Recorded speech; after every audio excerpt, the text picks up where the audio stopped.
혹시 요즘 몸이 자주 붓고 조금만 움직여도 숨이 차고 피곤하신가요? 병원에선 별 이상 없다는데 컨디션은 점점 떨어진다 느끼신다면 지금 이 영상 끝까지 보셔야 합니다. 놀랍게도 건강하게 오래 사는 사람들은 특별한 약을 먹거나 매일 운동만 하는 게 아닙니다. 어쩌면 여러분이 상상하시는 것보다 훨씬 더 쉽고 간단한 방법일 수도 있어요. 바로 우리 몸의 딱 4곳을 제대로 씻는 것만으로도 면역력이 살아나고 심장과 혈관이 훨씬 더 오래 버텨준다는 사실 믿어지세요? 이 작은 습관 하나가 여러분의 건강 수명을 완전히 바꿀 수 있습니다. 상상해 보세요. 하루 단 몇 분만 투자해서 이 부위들을 깨끗하게 관리하면 몸속 염증이 눈에 띄게 줄고 혈액순환이 매끄러워지며 전반적인 삶의 질이 확 달라질 수 있습니다. 마치 새롭게 태어나는 기분이랄까요? 그런데 말입니다. 대부분의 사람들은 이 부위를 그냥 지나칩니다. 바쁘다는 핑계로 혹은 중요성을 몰라서 말이죠. 씻는다고 다 같은 게 아닙니다. 대충 헹구는 것과 제대로 관리하는 것은 하늘과 땅 차이입니다. 그렇다면 과연 이 4곳은 어디일까요? 왜 하필 이 부위들이 우리의 건강과 수명을 좌우하는 걸까요? 오늘 영상에서는 82세 현역 의사의 생생한 실전 조언을 바탕으로 과학적으로 검증된 아주 특별한 청결 루틴을 알려드립니다. 끝까지 시청하시면 여러분의 건강 습관이 완전히 바뀌고 더 오래, 더 활기차게 사는 길이 활짝 열릴 겁니다. 자, 그럼 첫 번째 부위부터 알아볼까요? 첫 번째 부위는 바로 발가락 사이입니다. 여러분의 발은 하루 종일 신발 속에 갇혀 압박과 땀에 시달리는 불쌍한 부위죠. 특히 발가락 사이는 통풍이 잘 안 되고 습기가 고이기 쉬워서 곰팡이균, 무좀균, 그리고 온갖 세균이 번식하기 딱 좋은 환경이 됩니다.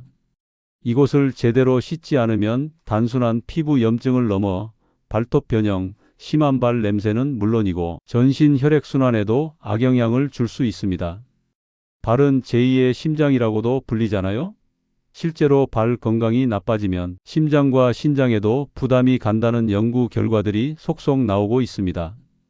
이는 발의 혈액순환이 전신순환에 미치는 영향이 크기 때문입니다. 발이 붓거나 차가워지는 증상이 있다면 심장이나 신장에 문제가 있을 수도 있다는 신호이니 주의 깊게 살펴보세요.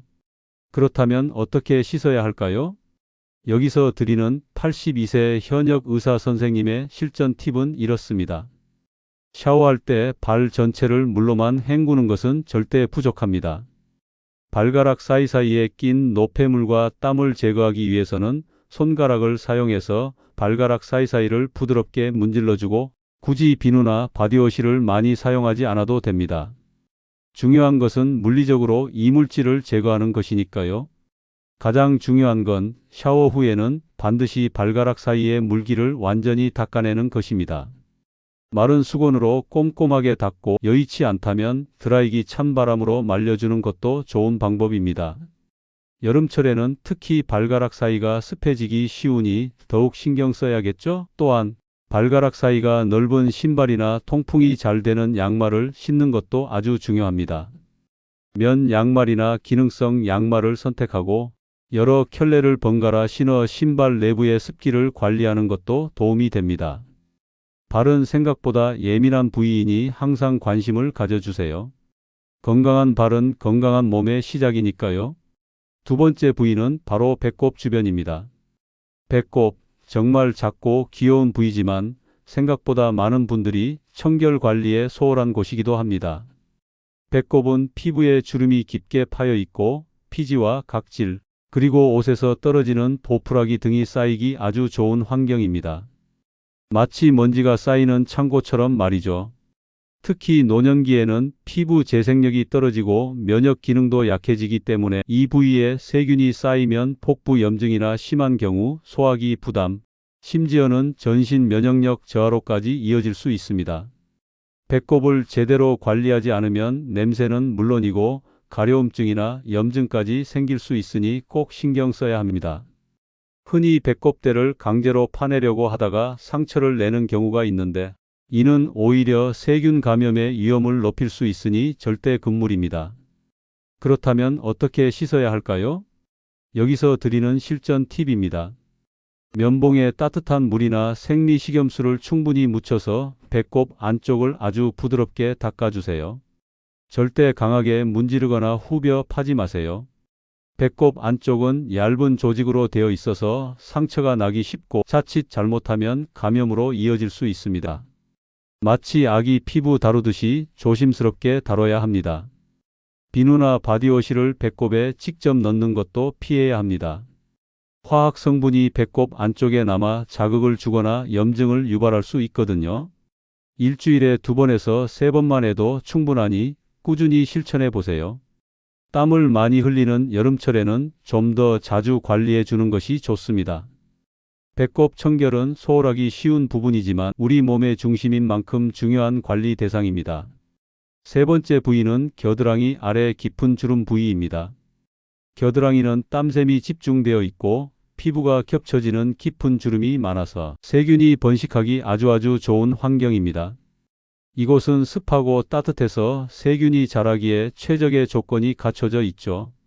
특히 노년기에는 땀보다는 피지와 노폐물이 더 많이 쌓이는 경향이 있어서 불쾌한 냄새는 물론이고 피부 트러블, 나아가서는 면역력에도 나쁜 영향을 줄 수 있습니다. 겨드랑이 냄새는 단순히 불쾌감을 주는 것을 넘어 세균이 번식하고 있다는 신호일 수 있습니다. 겨드랑이 청결은 단순한 위생 문제가 아니라 우리 몸의 면역 시스템을 지키는 중요한 첫 번째 방어선이라고 할 수 있습니다. 겨드랑이 주변에는 림프절이 많이 모여 있어 면역 기능과 밀접한 관련이 있기 때문입니다. 림프절은 우리 몸의 노폐물과 독소를 걸러내는 중요한 역할을 합니다. 이 부위가 청결하지 못하면 림프 기능에도 악영향을 줄 수 있습니다. 그렇다면 어떻게 관리해야 할까요? 여기서 드리는 현역 의사 선생님의 실전 팁은 이렇습니다. 샤워할 때 부드러운 거품을 충분히 내서 손으로 겨드랑이 아래 깊은 주름 부위를 마사지하듯 부드럽게 문질러 주세요. 단순히 물로만 헹구는 것이 아니라 손으로 직접 피부 주름 사이사이를 꼼꼼하게 닦아주는 것이 중요합니다. 항균 비누를 사용하는 것도 도움이 될 수 있습니다. 샤워 후에는 물기를 완전히 닦아내는 것이 중요합니다. 축축한 상태를 유지하면 세균 번식이 더욱 활발해지기 때문입니다.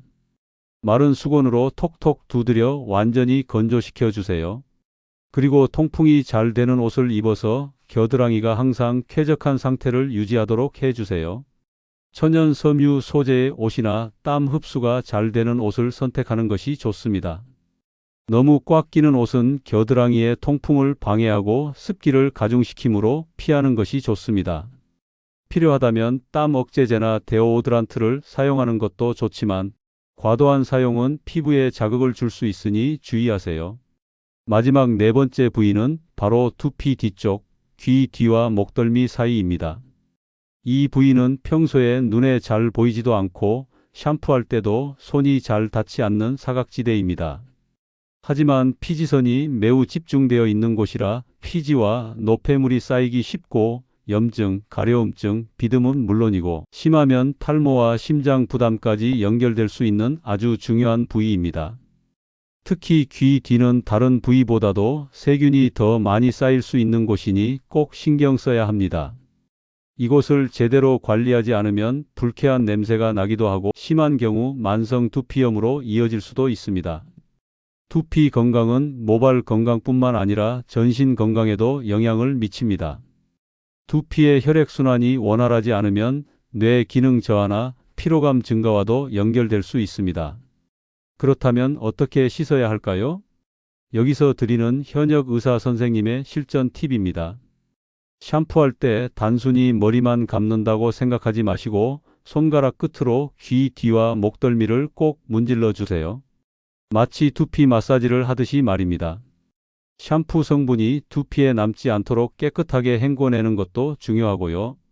미지근한 물로 충분히 헹구어 잔여물이 남지 않도록 해야 합니다.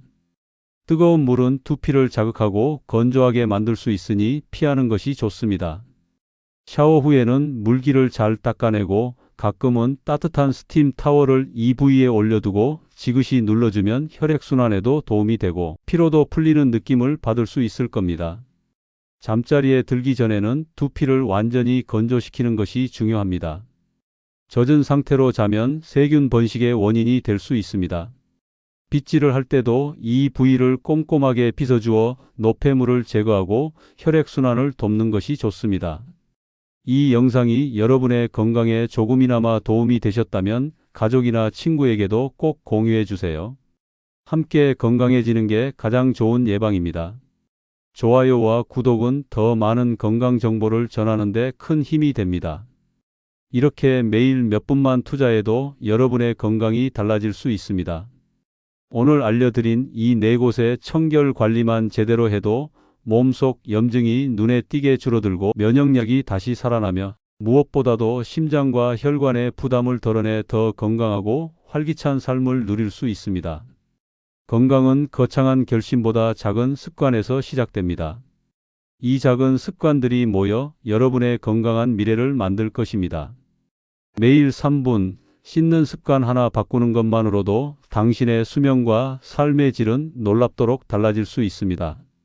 그리고 그 변화는 오늘부터, 바로 지금부터 시작할 수 있습니다. 늦었다고 생각할 때가 가장 빠를 때입니다. 오늘 알려드린 팁들을 일상생활에 적용하여 여러분의 건강을 한 단계 업그레이드 해보세요. 지금부터가 진짜 시작입니다. 시니어링은 언제나 여러분들의 건강한 삶을 응원합니다.